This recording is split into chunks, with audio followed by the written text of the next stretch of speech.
बोल दीजिए फिर उसके बाद गाना। आज हम लोग आए निर्मला सिस्टर से तो बहुत सारा गाना सुनिएगा आप लोग।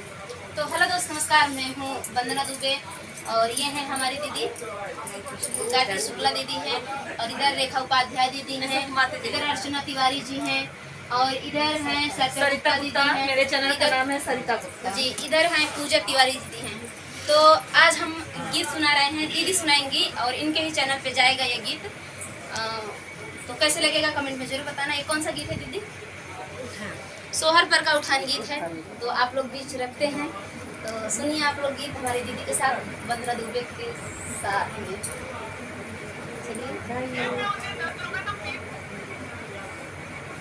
राजा दशरथ जी के जन्म ललनावा, राजा दशरथ जी के जन्म ललनावा, दशरथ के मगना भयल मनवा चला देखी आई।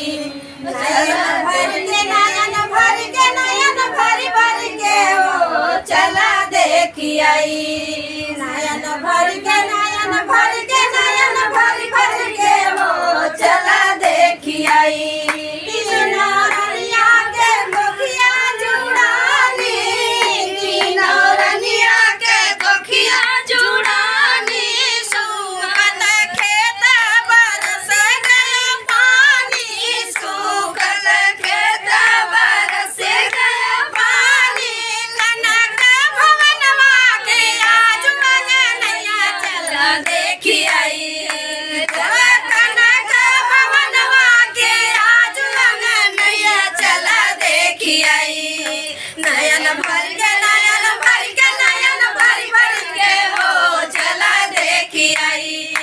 नयन भर के नयन भर के नयन भर भर के हो चला देखी आई। राजा लुटावे अनधन सोनावा, राजा लुटावे अनधन सोनावा, हीरा बासन हीरा लाल रतनवा, हीरा बासन हीरा लाल रतनवा, परजन के भाग्य खुले लुटे रुपया चला देखी आई, हो चला देखी आई।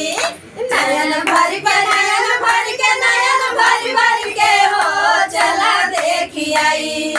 नयन भर के नयन भर के नयन भर भर के हो चला देखी आई। राजा दशरथ जी के जन्म ललनावा, राजा दशरथ जी के जन्म ललनावा, दशरथ के मगना भयल मनवा चला देखी आई, चला देखी आई। नयन भर के